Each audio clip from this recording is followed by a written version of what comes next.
మనం ఇప్పుడు కొలనపాక సోమేశ్వరాలయం ప్రాంగణంలోని మంటపంలో మహామంటపంలో ఉన్నాం మనం ఇక్కడ. ఈ మంటపంలో ఇప్పటి వరకు కూడా గుర్తించినటువంటి ఒక అపురూపమైన విశేషాన్ని మనం ఈరోజు గుర్తించడం జరిగింది. ఈ కప్పుకు మనం అంటే ఈ దేవాలయంలోని ప్రవేశించేటువంటి మార్గానికి పక్కనే ఉన్నటువంటి మంటపం పైన కప్పుకు వేసినటువంటి చిత్రాలు, మామూలుగా వీటిని మ్యూరల్స్ అంటాం, టెంపుల్ మ్యూరల్స్. ఇవి టెంపుల్ మ్యూరల్స్ మొత్తం తెలంగాణలో చాలా అరుదుగా దొరికినటువంటివి ఉన్నాయి. పిల్లల మరిలో, తర్వాత రాచకొండలో, ఆ తర్వాత ఇక్కడ కోటగుళ్ళల్లో ఈ మధ్యన గుర్తించినటువంటి మ్యూరల్స్ ఉన్నాయి.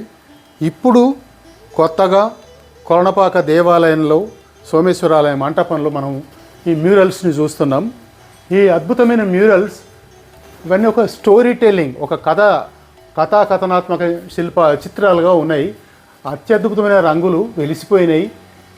ఇక్కడ మనకు కనబడుతున్నటువంటి ఈ పెద్ద ప్యానెల్ చిత్రంలో మధ్యలో ఒక 5 తలల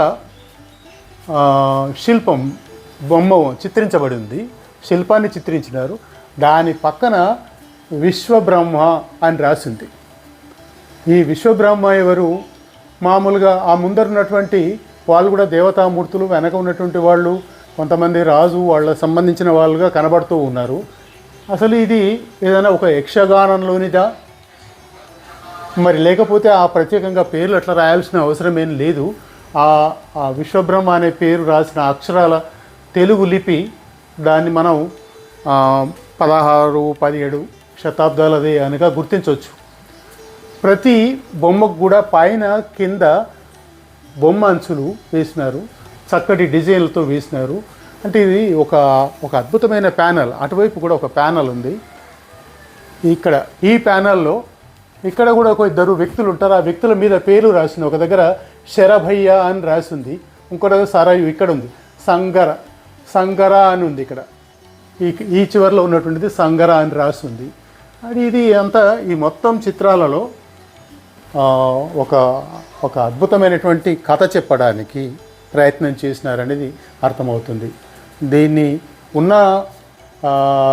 ఈ చిత్రాలను, ఈ మ్యూరల్స్ని మనం శుభ్రం చేసి, అంటే కెమికల్ ట్రీట్మెంట్ ఇచ్చి బాగుపరిచి ఉన్నంత వాటిని భద్రపరచాల్సిందిగా మనం హెరిటేజ్ డిపార్ట్మెంట్ ఆఫ్ తెలంగాణను కోరుతున్నాం. దీంట్లో ప్రభుత్వం చొరవ తీసుకొని ఉన్నంత వరకైనా కాపాడుకుంటే ఒక విలువైనటువంటి చారిత్రక సంపదను కాపాడుకున్న వాళ్ళం అవుతాం, దాచుకున్న వాళ్ళం అవుతాం, రిస్టోర్ చేసుకున్న వాళ్ళం అవుతాం. ఇది తప్పనిసరిగా చేయాల్సిన పనిగా మా కొత్త తెలంగాణ చరిత్ర బృందం అభ్యర్థిస్తున్నది.